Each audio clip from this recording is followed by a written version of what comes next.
Something's got a hold on me lately. No, I don't know myself anymore. Feels like the walls are all closing in, and the devil's knocking at my door. Whoa. Buenas tardes, gracias por acompañarnos y bienvenidos a un nuevo programa de A Solas. Y estamos con un nuevo invitado, es un placer realmente. Esas circunstancias de la vida que nos dan, nos colocan en el lugar correcto y nos permiten poder coordinar este tipo de encuentros. Nuestro invitado de hoy, bueno, ustedes ya lo conocen, es psicoanalista, es docente, es escritor, es artista plástico. Le damos la bienvenida a Solas a Jorge Bafico. Gracias, querido, por venir. No, muchas gracias por la invitación. Es un placer haberte encontrado en esa presentación de tu último libro y haber podido coordinar esto, ¿no? Que es tan bueno, que está tan interesante, ¿no? No, el agradecido soy yo, y que la gente se interese en lo que escribo es una cosa que aún me sorprende. Bueno, depende de quién. A mí particularmente para nada, porque creo que estamos enfrentados a 3 libros, estos últimos. Vos venís escribiendo hace muchísimo tiempo, ¿no? Sí, del 2006. Desde 2006, bien. 2006. Estamos enfrentados a unos libros espectaculares que nos ha dejado un montón de sensaciones, de emociones, de vivencias. Y bueno, y vamos a hablar contigo qué es lo que te llevó a vos a escribirlos y a presentarlos como lo has presentado. A punto de Tan cerca de brillar, es un libro que no tuvo mucha promoción, pero era lógico de algún modo que así fuese, ¿no? Entonces, sí. Cuando te nace esto de escribir, que además vos decís que lo escribís muy rápido, ¿no?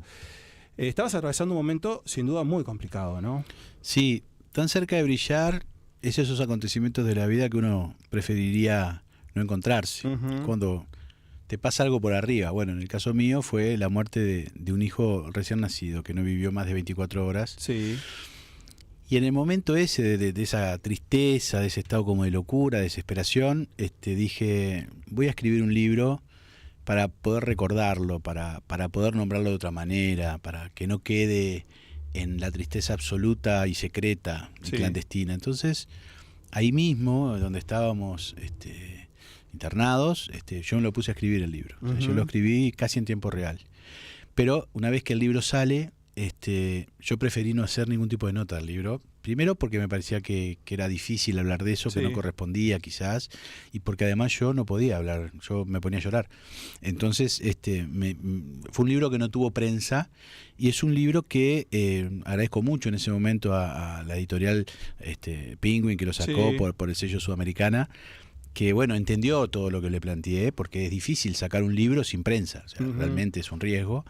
Y bueno, fue un libro digamos muy cuidado en todo aspecto, ¿no? Muy protegido por el editor, por Julián en su momento, por la diagramación, todo fue una cosa. De hecho, toda la parte del diseño y la tapa lo hizo la mamá de Benjamín. Así que también es diseñadora gráfica. Claro. Así que bueno, fue una experiencia muy dolorosa, pero que termina en una especie de canto sublimatorio para recordarlo de otra manera. Totalmente. Y a propósito de eso, creo que está bueno, seguramente aquellos que nos están viendo, que nos están escuchando, seguro habrá quienes han pasado por situaciones similares, y vos haces algo o decís algo que es muy importante, ¿no? De alguna manera plasmarlo en esa escritura, en ese libro, ¿no? Entonces, ¿qué importancia tiene la escritura en esos momentos? Vos que sos psicoanalista, que desde ese lado tenés claramente un enfoque que nos puede ayudar muchísimo a cómo transitar, que en definitiva que es el duelo, ¿no? Sí, yo diría que más que escribirlo es poder enlazarlo al otro, o sea, porque no todos pueden escribir acerca de la muerte de un hijo, porque a mucha gente se le ha muerto hijos, o sea, no soy el único, no me creo el único en la tierra que le pasó eso. Hay muchísima gente que es por lo general un tema que no se habla, que se mantiene oculto, que de repente hasta un paciente viene y te cuenta que se enteró a los 30 años que había tenido un hermano que había muerto cuando era un niño, cuando era un bebé. Entonces me parece que lo importante de un duelo, siempre recuerdo las palabras que dice Rosa Montero en su libro La insoportable idea de no volver a verte, que dice, cuando el dolor es tan duro y es tan insoportable, es inenarrable, o sea, no se puede nombrar, no se puede decir. Entonces cuando empieza a hacer lazo, puede ser en la escritura, pero también puede ser contándolo, haciendo análisis. Cuando algo se puede tratar de ordenar por la palabra, la cosa apacigua. Fue la posibilidad que yo me di, porque yo en realidad trabajo con eso, Claro. de tratar de entender por el lado de la palabra aquello de lo traumático. Entonces lo utilicé como herramienta propia. Y bueno, después se verá si tiene calidad literaria o no, eso ya es otro tema. A mí me pareció un homenaje a el bebé y a la madre, Ujú. que creo que llevó la peor parte en todo esto, Sin ¿no? duda. Porque los hombres estamos más por fuera, pero, Ujú. pero ese bebé se anida 9 meses en un vientre y es parte de esa persona. Entonces, me parecía que bueno, que era una historia que más allá del dolor y la tragedia, tiene aristas que tienen mucha luz, como por ejemplo todo lo que pasa alrededor de un embarazo, la preparación de un cuarto, una serie de cosas que me parece que se pueden contar. O sea, la idea del libro no es contar solo la tragedia, sino las cosas que unen a las personas, la solidaridad. Hay una anécdota que yo cuento que me pareció increíble, que es el cuidacoches. Yo vivo en un lugar donde hay un cuidacoches en la cuadra que me oficia a veces de secretario. Y por qué no, a veces de confidente, ¿no? Sí. Y bueno, tenemos esas amistades y peleas permanentes que tenemos en broma, ¿no? Pero es un tipo súper leal y increíble la vida que ha tenido, que es una vida muy dura. Ujú. Y el tipo fue el primero que me hizo un regalo. Cuando se enteró del tema del embarazo, me regaló, él es de Nacional, entonces yo lo bromaba mucho con Nacional, pero yo soy de Peñarol. Sí. Y él el primer regalo que hizo fue como una batita de Peñarol. O sea, el gesto del tipo me pareció increíble. Y cuando nosotros volvemos del sanatorio, que obviamente la gente le cuesta acercarse porque es una cosa como Sabiendo. muy lacerante, Sí. y él se mandó, subió por el ascensor y fue a dar al pésame, pero además a hablar. Sí. Me pareció un gesto de amor, una cosa. Y yo cuando vi eso dije, pero esto tendría que decirse en algún lado, porque Ajá. no es solamente la muerte, es cómo Sí, la es gente contar puede otra historia. enfrentar, es contar otra historia desde otra arista. Entonces, uno a veces piensa con cabeza de escritor también, aunque esté viviendo una propia desgracia, ¿no? Yo Ujú. tengo no sé si es esa virtud, ese defecto, ¿no? De pensarme como en situaciones narrativas, ¿no? Sí. En los peores momentos me ha pasado eso. Y no hay posibilidad aparte de prepararse para esto, ¿no? Es No. decir, son cosas que estas y otras tantas que nos Para pasan la en muerte vida, no hay preparación, y mucho menos para la muerte de un hijo. Claro, sí, porque uno de alguna manera ubica en las edades los momentos, Claro. digamos, donde se supone o supondría, Claro. ¿verdad? Pero este no es el momento. Es antinatural. Es antinatural. O sea, que un padre y una madre se muera es horrible, pero es natural. Es, digamos, en la cuestión cronológica es lo esperable, que muera tu padre y tu madre antes que vos. Está claro. Ahora, cuando vos morís antes que tu padre, es un problema. Es un claro. problema por lo que dejás. Sí, Entonces, sí, la sí. muerte de un hijo es un agujero que no se va a llenar nunca. Por más que la vida sigue, por más que uno siga Eso te adelante, iba a preguntar. Sí. no se llena nunca. Sí. No. Y hay algo que el tiempo cura. El tiempo cura, el tiempo cicatriza, pero la cicatriz queda. O sea, la marca, el dolor, y el momento no se olvida. Vos podés mejorar, podés seguir tu vida adelante, que es lo lógico. O sea, Sí. la vida sigue, no podés Sí. pararte y melancolizarte, necesitas un tiempo. Pero eso siempre va a quedar, porque Ujú. eso marca, porque la muerte de un hijo es... O sea, no se puede ni siquiera pensar. Totalmente. Contame porque acá viene unido también tu otro libro, que ya es Historias de Elefantes, ¿no? Que también, además de que tiene una tapa muy particular y muy especial, que también te vamos a pedir que nos cuentes de ella, ¿no? Pero acá también hay más pérdidas, ¿no? Es decir, la verdad que tuviste Una época difícil. una época difícil, Sí. ¿no? Sí, en 3 meses me murieron mis padres y mi hijo. Exacto. Acá vos contás otra historia, ¿no? Es Sí. decir, acá contás una historia del hijo que debe decidir sobre sus padres, ¿no? Y es algo que también me pongo a pensar, por duro que sea, son historias reales. O sea, Sí, sí. o sea, acá no hay una ficción que algo no le vaya a pasar o no le pase No. a un montón de gente también, ¿no? No. Pero ¿qué pasa acá en este libro? Porque vos de alguna manera tenés que ser padre de tus padres, algo así, ¿no? Sí, cuando uno pasa a ser parte de sus propios libros es complicado. Es muy complicado. Es complejo, sí, es complejo. Por suerte este último ya se está liberando de eso, ¿no? Por suerte, pero bueno, me tocó todo junto y me pasó que en el tiempo del embarazo, mis padres empezaron a estar mal, sobre todo, mi padre ya estaba mal, sí, pero mi madre lo cuidaba y mi madre empezó a tener una especie de demencia como muy avanzada, con una cuestión muy melancólica, entonces tuvo que tomar la decisión de ponerlos en una casa de salud, que es una decisión que tampoco tiene vuelta atrás y es una decisión que hay que tomar y por la que uno sufre por lo general, sin porque duda. no deja de ser un exilio. Yo lo viví y creo que mis padres también lo vieron como un exilio, pero eso también me permitió vivir cosas con mis padres muy intensas y que también yo necesitaba escribirlas porque es como una forma de exorcizarlas. Para mí el peor momento de toda esta historia con mis padres no fue cuando murieron, ni siquiera fue cuando estaban en la casa de salud, sino cuando yo le tuve que decir a mi padre, plantearle la posibilidad de que se fuera a una casa de salud porque solos no podían seguir, yo no me podía hacer cargo de ellos, mi hermano tampoco, y la única posibilidad viable era que se fueran a llevarlos a un lugar, que estuvieran en un cuarto para ellos, pero no dejaba de ser un exilio.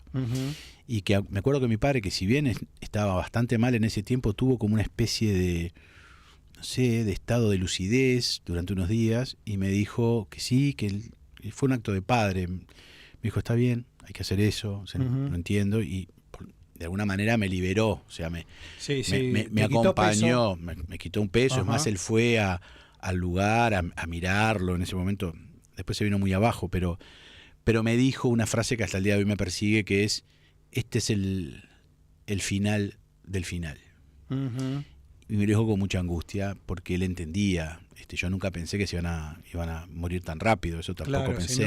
Sin duda. Pero nada, y después me encontré con el universo de la Casa de Salud, que tiene sus propias reglas, que es una especie de sociedad que funciona de una forma increíble, rarísima, con personajes absolutamente queribles, otros no tanto, pero nada, me vi inmerso en un mundo que no era mío y que dije, esto parece García Márquez, esto parece, porque es tan loco lo que se vive ahí, pero al mismo tiempo es tan solidario. Yo recuerdo cuando muere mi padre, era una casa que por lo general había gritos y música y la tele prendida y uno entraba y el olor a comida, o sea, le invadían todos los sentidos, ¿no? Y sin embargo cuando muere mi padre y se lo llevan a mi padre, llevan el cuerpo, yo no me olvido más el silencio en ese lugar, el respeto, pero también nadie se acercó a despedirlo. Era como que miraban la muerte de lejos, una cosa rarísima, me impactó mucho porque era gente que hablaba con él y que nadie se acercó, o sea, fue la mirada acompañando el cuerpo cuando se lo llevaban, con una cosa de mucho respeto que a mí me generó un impacto brutal, ¿no? Por eso digo, a veces quizás, no sé, el que escribe de alguna manera como ve imágenes que después las tiene que narrar, porque es como uno que se abstrae de la situación y dice, me está pasando a mí, pero es increíble que la gente reaccione de esta manera. Totalmente. Entre otras, mi propia madre, era una más de ese grupo. Claro. Entonces es como fuerte todo eso, ¿no? Y decime, claro, porque en definitiva es un exilio, ¿no? Es una cosa como... Es terrible, para mí es terrible. Es terrible, imagino que el abandono de la casa... Es todo terrible, es arrancarte de tu historia. ¿No? Es arrancarte, claro, pero las casas de antes, que se vivía toda la vida, que el barrio, que los vecinos, entonces te arrancan de un día para otro ese lugar y por más que uno esté mejor, porque estaban más cuidados, yo creo que también la tristeza que te debe invadir debe ser difícil. Complicado. Sí. ¿Y cómo ves vos? Porque seguramente acá surge el tema, bueno, alguien que lo cuide, me lo llevo para casa, es decir, y no es tan fácil ninguna de esas dos cosas, ¿no? Es decir, mirado desde el psicoanalista, del psicólogo, ¿no? Ya no, quizás no de tu propia experiencia, porque claramente la decisión estaba tomada y era eso lo que había que resolver, ¿no? Sí. Pero me pongo a pensar en aquel que está atravesando este momento y dice, bueno, empieza a ver como otras posibilidades. ¿Ahí qué se presenta o qué se puede llegar a presentar? Vuelvo a lo mismo, ya un poco desde el lado del psicoanalista, del psicólogo, ¿no? Es muy difícil tomar la decisión, pero pero hay que tomarla. O sea, hay que tomar qué es lo más viable. O sea, hacerte cargo de tus padres que están en condiciones psíquicas que no son las mejores. Invadir una casa con gente que también genera sus problemas, ¿no? Gente que está, que se va, que se pelea, que... en ese momento para mí la mejor decisión era que estuvieran en un lugar que además yo conocía, porque toda la historia es increíble. O sea, yo presento un libro. Vos habías estado ahí. Yo había estado ahí. Recuerdo. O sea, yo no tenía ni idea de eso. Sí. Presento un libro que había hecho sobre un maestro que se llamaba Dagoberto Pupo, un psiquiatra que me enseñó muchísimo. Entonces le hice un libro como homenaje. Increíblemente termino haciendo libros de duelo. Tengo varios libros de duelo. Y me invitan a ir a un lugar a hablar de ese libro que era una casa de salud. Sí. Me pareció una experiencia... Sí. He dado charlas raras, Sí. pero nunca llegué a ese nivel. Entonces Claro. voy, me encuentro con todos unos viejitos, con una especie de clase, ¿no? Sí. Acomodados, y me puse a hablar y terminamos hablando de la muerte y comiendo una torta, y una señora que tenía más de 100 años tocando el piano. Y yo dije, pero esto es increíble, esto... Y ahí también uno se le caen un poco las creencias y los prejuicios que tiene, ¿no? Sin duda. Y dije, me pensé para mí, bueno, si en algún momento tendría que traer a mis padres, los traería acá, porque yo veo que acá hay mucho amor y la dueña realmente les dio mucho amor, Claro. pero igual no alcanza. Bueno, claro. No alcanza. Claro. Ese es el problema. Sí. La jubilación. ¿Tiene Terrible. que ver eso? Terrible. Quería hablar un poco, porque, no sé, lo razono desde ese lado, ¿no? Porque... Bueno, ahora está en discusión, bueno, de hecho hay una ley aprobada, pero para jubilarnos cada vez más grande o más viejo, ¿no? Sí, pero sí. digo, hasta no hace mucho, a los 60 años, Claro. de hecho, hay generaciones que se van a seguir jubilando a los 60 Sí, años, ¿no? sí, claro. Cuando todavía estás Sí, joven, sí, ¿no? claro, sobre todo en esta época, ¿no? Correcto. ¿Eso qué implicancia tiene? ¿Cómo Yo lo creo ves vos? que hay gente que las destruye. Sí. Todo depende de cómo te posiciones a ver qué proyectos de vida tenés. Hay gente que se jubila y hace muchísimas cosas y pasa, y algunos dicen que es la mejor etapa de su vida. Pero yo he visto que cuando no hay un proyecto de vida, en el caso de mi padre pasó, mi padre después de jubilarse empezó en caída libre. Fue impresionante, empezó con cuestiones corporales, vértigos, mareos, bueno, después se le diagnosticó Parkinson, pero creo que el hecho del ocio no es bueno. Eso decía Dagoberto Pupo. Sí. Dagoberto decía el ocio es lo peor en los pacientes psiquiátricos, por ejemplo, ¿no?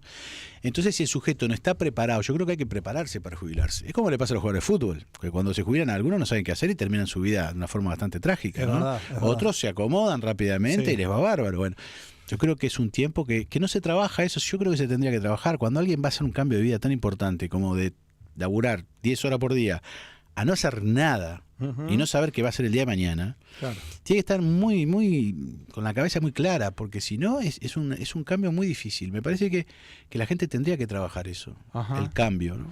Sí, sobre todo pensando en mantener quizás no el mismo nivel de exigencia, es Claro. decir, bueno, de repente, a mí me pasa con mis padres, dice, bueno, de repente me liberé de un horario, de levantarme a determinada hora, pero sí de mantener la cabeza activa, Claro. de mantener una actividad, eso sí es importante, Es ¿no? muy importante porque hasta para que el cerebro funcione bien. O sea, lo peor es sentarse en un sillón y ponerse a mirar la tele y que la vida pase por ahí, ¿por qué va a comer? Claro, Pero bueno, cada uno hace lo que puede con eso, ¿no? sin duda.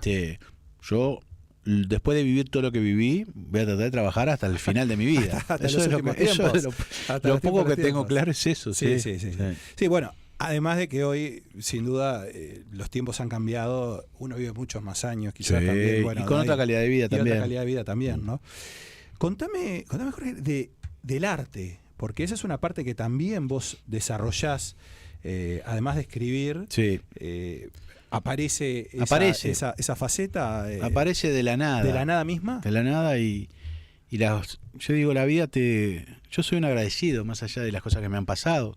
Me han pasado estas y otras cosas también Sí. bastante terribles, pero la vida me ha regalado muchas cosas.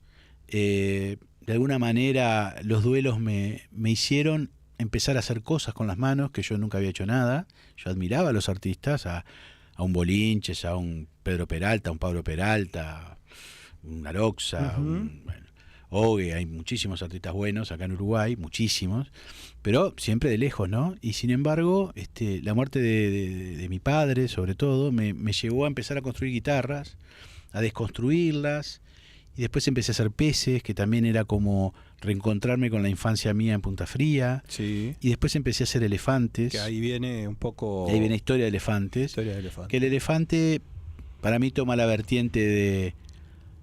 El elefante a mí me da como una imagen de tristeza, no sé por qué. A mí me pasa. Es un símbolo infantil en el sentido que está mucho en los cuartos de los bebés. Es verdad, también.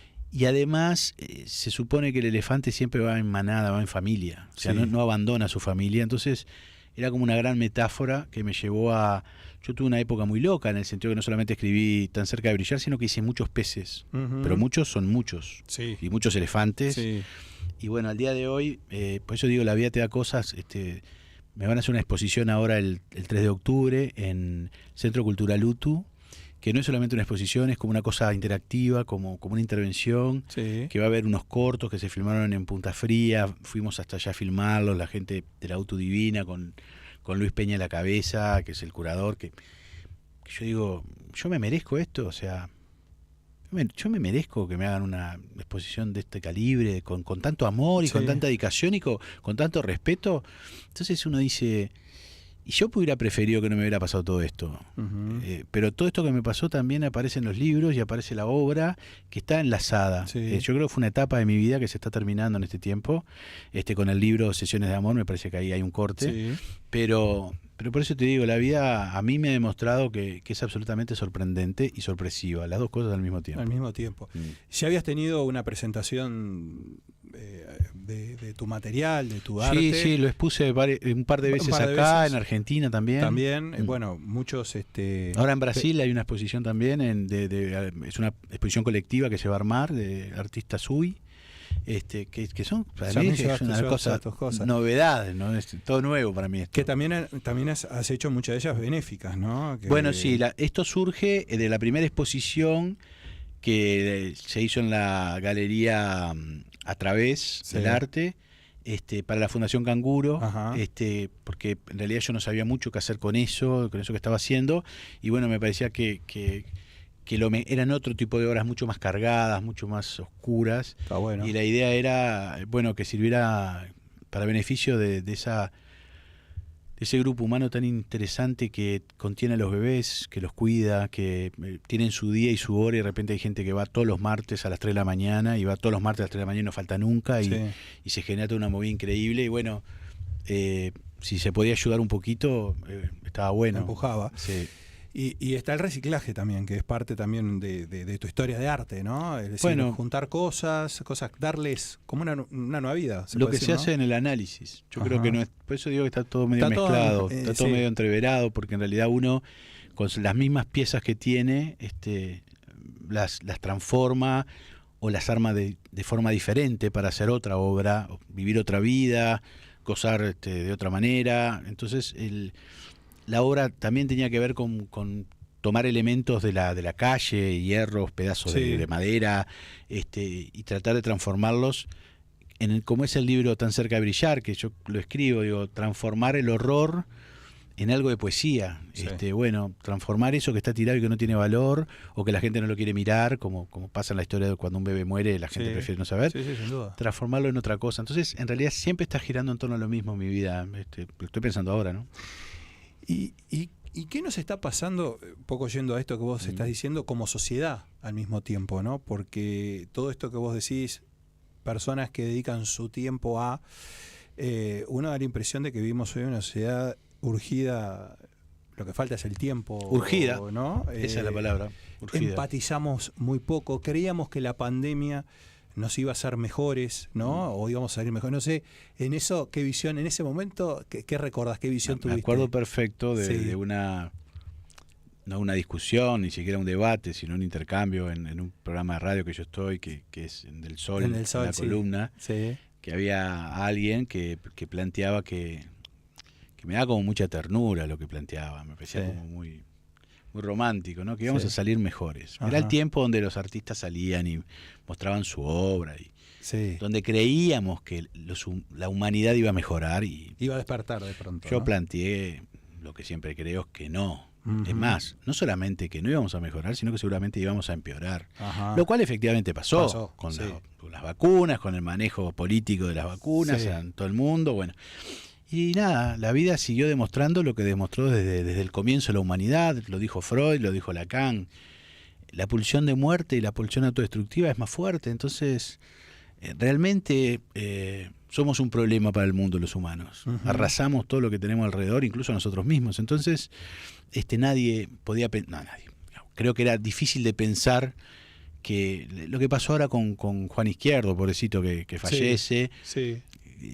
Todos esos actos de amor que son absolutamente valorables, no podemos pensar que van a cambiar el fútbol.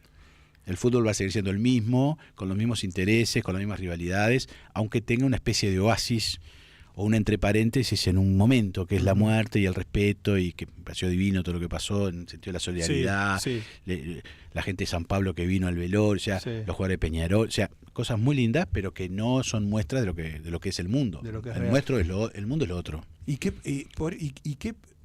digamos, puede haber una luz esperanzadora? No. Directamente no. Así como está, por lo pronto no. No hay luz esperanzadora. No hay luz esperanzadora. Tú pensás que la historia de la humanidad está marcada por el fratricidio, por ejemplo. Sí. Está marcada ya desde el mito de las religiones, la lucha entre hermanos, los padres que se comen a los hijos que matan a los padres. O sea que hasta ya los propios mitos que nos arman nos dicen que el ser humano es irrecuperable. Quizás, capaz que dentro de muchísimo tiempo no lo vamos a ver, pasa algo que nos hace ser mejores. Pero la pulsión, por lo general, es destructiva. Lo que nosotros vemos es que nosotros envidiamos al otro muchas veces, no por lo que tiene o porque yo quiero ese objeto, lo vemos en los bebés, sino porque el bebé ve cierta felicidad de ese otro con ese objeto, y eso es lo que no estamos dispuestos a soportar. No queremos el objeto, queremos que el otro no lo disfrute. A eso le envidia. Entonces, frente a eso, es difícil pensar que podemos mejorar. Pero yo tengo una posición un poquito nihilista de la cosa, quizás porque soy psicoanalista, quizás porque Freud lo decía. Freud cambia su teoría, su obra, y dice, señores, hay algo más fuerte que la pulsión de vida, que es la pulsión de muerte. Claro. Lo ve en las guerras, lo empieza a ver ahí, pero lo ve también en el tratamiento con los pacientes. Y creo que Freud tenía razón en lo que plantea, tiene razón. Entonces, nada nos dice que aún con las mejores intenciones y los mejores inventos, uno puede hacer un dron. Y uno dice, qué interesante el dron, puede... El otro día, en esto que armaron estos cortos para la exposición, había un dron, entonces filmaron unas cosas divinas. Entonces uno dice, qué lindo. Pero el dron también se usa para matar gente, como claro. está pasando ahora en Ucrania con la guerra de Ucrania y Rusia. Sí, sin duda. Entonces la tecnología, todo depende de quién la use. La bomba atómica, por ejemplo, hace poco salió Oppenheimer, se hizo con otro fin, ¿no? Sí. Y decime, no es tampoco tomar el camino fácil, decir la culpa la tienen las redes, ¿no? Es decir, las redes llegaron como a empeorar un poco este asunto. Las redes hicieron más visible lo que de repente antes se comentaba en las esquinas, o sea, y también las redes dan cierto poder a individuos anónimos que pueden decir cualquier barbaridad, pero en realidad el chisme, a ver, las redes son chismes por lo general, Twitter son, ¿no? El chisme siempre existió. Yo lo que creo que ahora hay mucho más horizontalidad, o sea que eso, cualquiera puede ser famoso rápidamente, cualquiera puede ser multimillonario rápidamente, eso antes no pasaba, y cualquiera puede decir lo que quiere, eso es mucho más democrático si se quiere, pero también uno lo que ve en las redes es que la gente se vuelve mucho más irracional y mucho más pasional. Lo vemos hasta en los políticos, que da vergüenza ajena lo que algunos políticos escriben en las redes. Desde subir noticias falsas a decir verdaderamente disparates. Bueno, y uno dice, ¿cambió la política? No, pero capaz que ahora es más visible, es más transparente, el sujeto se muestra más, y también, digamos, las redes permiten hacer cosas que antes no se hacían. Y yo creo que hay algo que sí está cambiando, que es que antes nosotros estábamos en relación a un ideal. Bueno o malo, yo que sé, la palabra valía, si yo te ofendía había un duelo y nos teníamos que dirimir y ver qué pasa. Hoy se puede decir cualquier cosa y no pasa nada. Yo hoy puedo decir blanco y mañana dije, no, blanco no es negro. Y ya está, ni siquiera tengo que pedir disculpas. Sigo adelante y hay una cosa mucho más psicopática en esta época, mucho más. Y la descomposición de la estructura familiar, ¿no? Aquello que conocíamos nuestros abuelos más presentes, no sé, tiempo de calidad, todo eso que de alguna manera crecimos arropados de todo eso, debe haber tenido que ver algo también con esto de que hoy los niños están, hay cosas que han mejorado, o no sé, el tema de poder decir y no tener que ocultar o callarse, Sí, sí. esa participación más hasta en las decisiones básicas de la casa, ¿no? Por supuesto hay cosas que han mejorado, no es que el mundo es Ujú. peor, pero sí lo que uno observa es que los paradigmas que antes nos daban cierto abrigo hoy no funcionan. Por ejemplo, la casa de toda la vida. Era un valor eso. Ah, eso está bueno. Hoy uno no vive en la misma casa, se va Sí. mudando permanentemente. Antes uno tenía la casa y era la casa, el techo, y eso no, era impensable. La gente trabajaba en el mismo lugar. Se le premiaba por 50 años de trabajo en el mismo lugar y eso era admirado. Hoy la persona que trabaja en el mismo lugar 20 años empieza a mirarse mal, Sí, porque claro. algo está mal, no avanzó, no evolucionó, Se no quedó. mejoró, se quedó en el... Sí. La familia, el padre, la madre, la posición del hijo, todo eso cambió. Entonces estamos en un mundo nuevo, un mundo muy diferente, donde los padres no tienen las potestades que tenían antes. Eso no quiere decir que esté mejor, pero hoy un padre negocia con su hijo y el hijo por lo general es el que manda. El hijo determina cuándo se toman vacaciones, a dónde se va, qué se ve en la tele, qué no se ve. Antes eso era, tu padre dice tal cosa y se termina el problema. Sí. Yo no estoy diciendo que eso es mejor, pero digo que vivíamos en un mundo, el mundo freudiano, en un mundo... Sí. La época victoriana, Sí. donde la figura del padre y quién representara al padre era muy importante. Hoy lo que se ve es la declinación del nombre del padre. Entonces, lo que a mí me preocupa, que en realidad me tendría que alegrar, es que en este tiempo los que empiezan a tomar más lugar en las cosas son los psicólogos, o los psiquiatras, o los médicos, los técnicos. ¿No? Tú tenés un problema y ¿qué haces? No, voy a hablar con el psicólogo. Tenés un problema de pareja, voy a hablar con... Entonces, todo se resuelve con el psicólogo, cosa que yo también veo como un problema en este tiempo. Yo creo que los psicólogos no pueden estar en todo. Eso te iba a decir, porque vos empezás a estudiar la psicología cuando ¿podemos decir que el psicólogo era para los locos? Antes el psicólogo era un lugar restringido. Hoy parece que todo el mundo tiene que ir al psicólogo, cual para mí es un error, porque si va todo el mundo al psicólogo, porque no funciona. Para mí es tan sencillo como eso. Si todo el mundo tiene que ir al psicólogo es porque algo está mal. Y ahí dispara otra cosa que es psicólogo-psiquiatra, porque ahí aparece la parte de las pastillas o la solución en pastillas. Ahí es lo que estamos viendo, que hoy el mundo antes giraba más en torno a la palabra. Hoy el mundo gira más en dos vertientes, que es las neurociencias, que es los fármacos, y todo tiene un nombre, toda patología se universaliza y todo tiene una medicación. Entonces no se escucha mucho cuál es el problema de la persona, sino lo que tiene. Tiene ansiedad. Bueno, no importa por qué tiene ansiedad o por qué está ansioso, sino tiene ansiedad, hay que medicarlo. Y también un fenómeno que está siendo muy fuerte en este tiempo, lo veo hasta en las ventas de los libros en Uruguay, hay que fijarse solo en eso y uno se da cuenta, es la cuestión como espiritual. ¿Qué quiere decir? La religión se está terminando, Sí. o tiene mucho menos fuerza, vamos a Sin decir, duda. vamos a decir eso, no es que se está terminando, Sí. se ha terminado, pero digamos no es lo mismo O sea, que no hay antes. el mismo creimiento. No genera lo mismo, sin pero duda. hay toda una movida de chamanes emocionales, de gurúes, de gente que sabe cómo vivir y qué hacer a través de las redes, a través de los libros. Entonces también hay una necesidad de la gente como espiritual. Entonces vemos gente que se levanta a las 5 de la mañana porque hay un libro que dice que eso hace mejorar a uno, y empiezan como a imponerse reglas que no se sabe por qué están y por qué funcionan, porque necesitan encontrarle un sentido a la vida. En un tiempo donde no hay mucho sentido, porque antes el sentido te lo da la religión. Claro. Guste o no guste, era, Claro. bueno, si vos te portás bien vas a ir Al cielo. vas a ir al cielo. al y infierno. Sí. Claro, entonces uno decía, bueno, voy a tratar.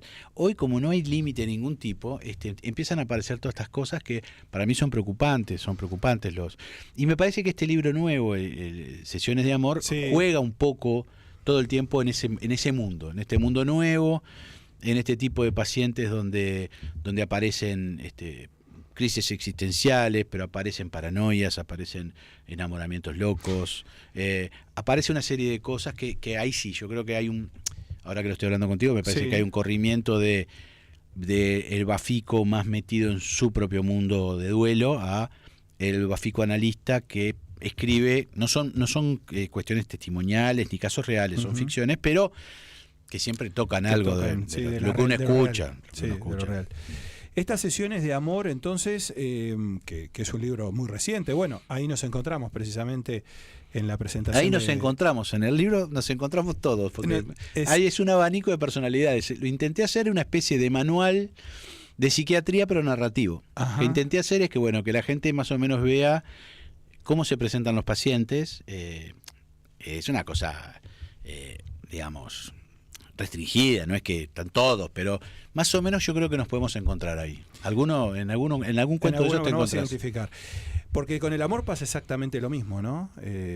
Se dan todas estas cosas que estuvimos charlando, pero ansiedad, depresión, bueno, obsesión.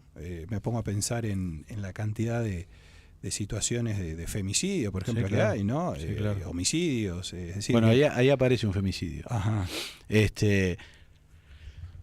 El amor, uno tiende a idealizarlo, que es la parte linda del amor, ¿no? La cara buena del Sí. amor es lo lindo, lo que nos pasa por el cuerpo cuando hacemos contacto con el otro, pero Sí. también está el otro amor, que es el femicidio. No deja de ser una forma de amor. Ujú. Cuando alguien mata a otro porque se cree que es de uno y no puede estar con otra persona, es una locura, pero increíblemente no deja de ser una forma de amor, nos guste o no nos guste. O el amor obsesivo, o el amor sádico, son formas de amor. Por eso el amor no necesariamente es bueno para una persona. A veces el amor es lo peor que le puede pasar. Enamorarse de alguien y generar una relación patológica, como se ve tanto, y no se puede desprender de esa persona, y sabe que está mal, y la gente le dice, y sigue. Bueno, por eso digo que a veces el amor no necesariamente es algo bueno. Bien. Vamos llegando de a poquito al final, pero yo quería preguntarte, que es difícil esto también de resolverlo, pero desde tu profesión, quizás haya algunos tips como para darnos cuenta cuándo realmente necesitamos ayuda, cuándo necesitamos terapia, porque nos pasa habitualmente que estamos en la calle, un poco vos lo decías, quizás como forma cuidacoche, ¿no? Que uno de pronto termina hablando con él, pero no porque sea cuidacoche, Sí, porque claro. lo Porque hay hace con el empatía. almacenero, con, Claro. con la farmacia. Entonces, uno termina creyendo que quizás ese es el camino como para mejorar o sentirse mejor.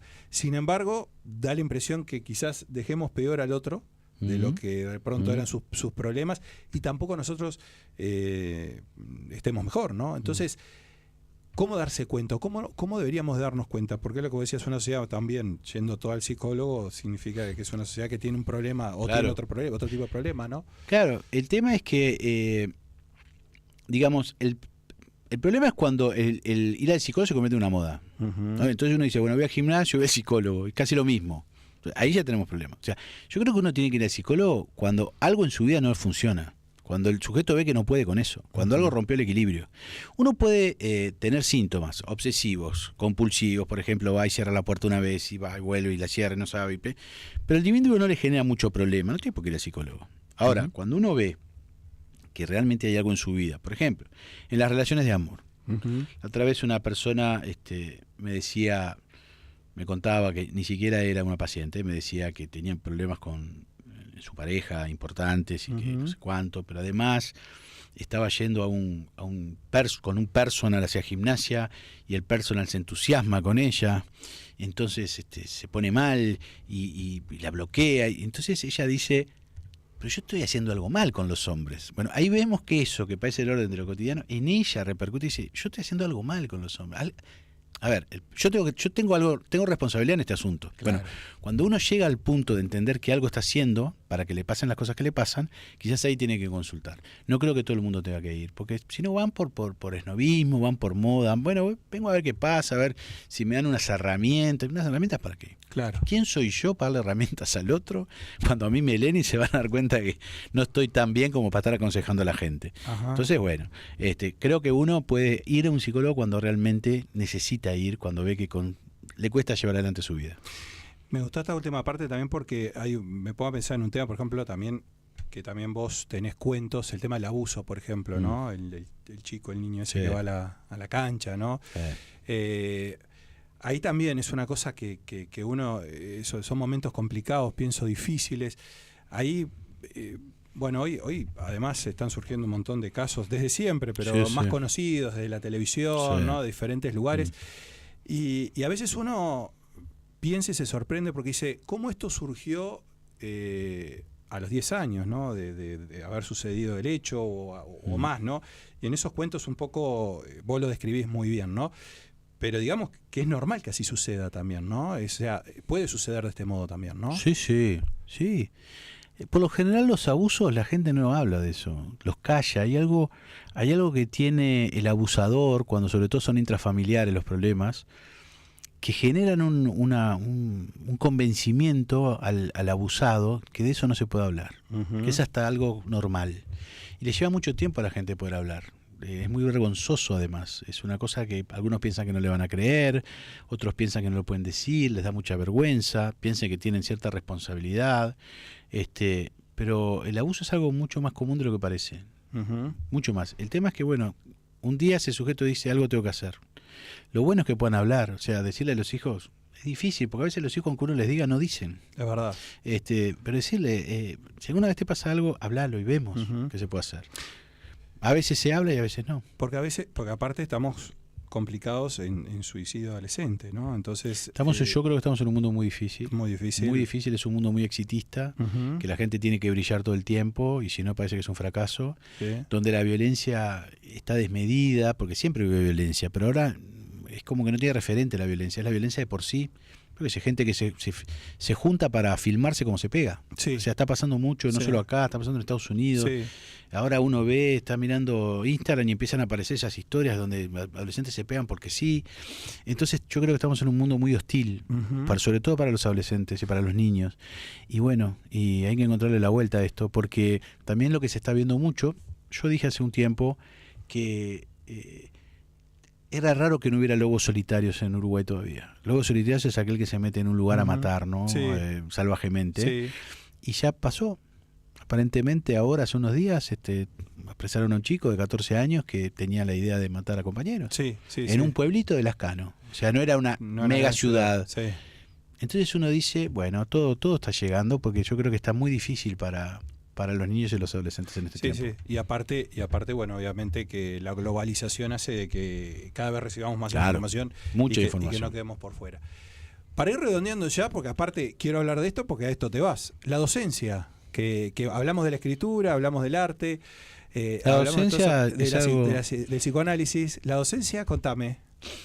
Yo creo que todo va por el mismo lado. Sí. Yo creo que trabajar en clínica, o sea, escuchar pacientes muchas horas, es algo que es muy complejo porque yo siempre le digo a los estudiantes, ¿no? Los asusto, pobres, a los estudiantes, a veces un poco. Pero les digo, ¿qué hacemos con todo lo que escuchamos? O sea, ¿a dónde va todo eso? Todo ese sufrimiento permanente, porque por lo general cuando un paciente viene no viene a contarnos cuentos lindos ni chistes, no viene a contar dramas, y algunos dramas son verdaderamente terribles. Sí. ¿Qué hacemos nosotros con todo ese sufrimiento? ¿Dónde lo depositamos? ¿No? Porque, a ver, si uno trabaja con una pala haciendo un agujero en la tierra 20 años, seguramente tenga su columna hecha pelota a los 20 años. Sí. Bueno, ¿y nosotros? Claro. No nos pasa por ningún lado. Bueno, yo como medida he tomado la escritura y la docencia. La docencia a mí es una cosa que me encanta, me encanta trabajar con los estudiantes, disfruto porque me enseñan mucho y me permiten agujerearme, o sea, poder mostrar mi clínica desde otro lado, mis preguntas. Que te cuestionen. Ellos me funcionan como analistas para mí, porque uno está como analizante cuando habla en una clase, aunque dé el seminario, aunque se haga cargo del teórico, no importa. Se pone en una posición agujereada, porque para mí el peor problema que tenemos nosotros es convertirnos en insoportables por la transferencia que generamos de saber. Si nosotros creemos que los pacientes que nos dicen, no, porque usted no sé cuánto, nos creemos eso, creo que es el peor lugar. Y amar esta profesión mucho, ¿no? Porque imagino, por todo esto que vos decís, sin duda. Yo creo que hay un componente que tiene que ver con nuestra conflictiva para ser psicólogo. Se lo digo a los estudiantes y se ríen. Vos decís que eligen... Y yo digo que están medio rotos, yo se los digo. Yo creo que no cualquier psicólogo podría haber elegido otra cosa, sobre todo para terminar la carrera. Entrar en la facultad es fácil, pueden entrar por 1000 cosas, pero sostenerse en una facultad que es difícil, porque el tema de los cupos, de los créditos, de conseguir una clase para que puedan ir, bueno, es todo un gran esfuerzo que hacen, doy fe porque hace muchos años que doy clase, y yo me imagino que tiene que haber un componente personal en esta historia, que seguramente tenga que ver con algo traumático. Y bueno, cuando uno puede como salir de ese lugar del trauma y que esa misma energía nos sirva para ayudar, en realidad uno no ayuda cuando trabaja con un paciente, ¿no? Claro. Pero digamos como para poder escuchar a otra persona y sostener el sufrimiento del otro y hacerlo consistir de otra manera, darle otro sentido, me parece que es muy importante. Bien, y eso confirma que es por amor al arte, porque si no lo dejás por el camino. No lo sostenés. No lo sostenés en el tiempo. Jorge Bafico, este es su último libro, estas sesiones de amor, pero bueno, tienen un montón de libros, pueden ir más atrás, pero estos, digamos, que estuvimos charlando son los últimos, ya lo encuentran en librerías, está haciendo un éxito de ventas, lo cual significa que este Sesiones de Amor... significa que la editorial está contenta, eso es muy importante para un escritor. No, y aparte Tusquets, ¿no? Bueno, eso es un sueño, esto que te decía eso, de... sí. Bueno, eso para mí, la verdad lo digo de corazón, es un sueño. Yo veía Murakami, sus libros, Tusquets, me parecía, hay algunas editoriales que para mí son media fetiches, ¿no? Que son... Tusquets para mí es el sello más importante del mundo. O sea, si yo tengo que ubicar, en primer lugar pongo Tusquets.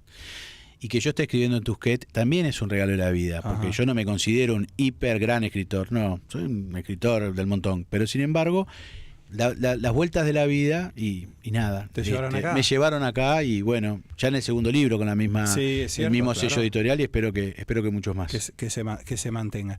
Y no perder los sueños, ¿no? Porque, por supuesto. Porque imagino que un poco arrancó como eso, ¿no? Como una cosa, decir, no podías dimensionar en ese momento todo esto, ¿no? No. Yo creo que uno tiene que primero creer que puede, eso es muy importante, y ser perseverante. Yo tuve un momento de mi vida de una ruptura en el sentido que tenía que tomar una decisión. Me había recibido, tenía muy pocos pacientes, económicamente, bueno, estaba complicado. Sí. Entonces la posibilidad era de agarrar otro trabajo, claro. No sé, cualquier cosa, en un taxi, no sé, ser empleado de algún comercio. Y yo sabía que a mí tarde o temprano me tenía que ir bien atendiendo con pacientes porque yo me estaba preparando, pero necesitaba tiempo. Entonces, si yo no me hubiera dado ese tiempo, hoy seguramente no estaría acá hablando contigo. Claro.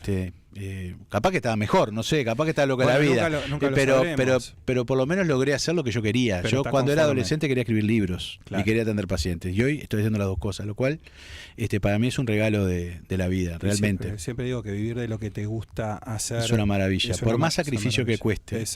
Pero yo estoy contento con lo que hago y siempre estoy haciendo proyectos nuevos porque me entusiasma lo que hago. Claro. Y no se agota, porque el tema es cuando uno se le agotan los proyectos. Claro, que ahí es donde vienen otro tipo de problemas que hablaremos en otro encuentro que cuando tengamos. quieras. Jorge, gracias por venir. Gracias a vos. Gracias por correr, hacerte un tiempo, porque sos una persona muy cargada de agenda y de responsabilidades, y que te hayas tomado un minuto para venir acá, para charlar, para dejarnos tantos mensajes y tantos conceptos. La verdad que lo valoramos muchísimo. No, yo valoro mucho, además hacer una recorrida por 3 libros, es tomarte todo un trabajo, es conocer la obra de un escritor, o sea que el agradecido soy yo. Muchas gracias a vos. Nosotros nos despedimos, pero será hasta el próximo martes con otro A Solas, con Jorge Bafico. Muchas gracias por estar.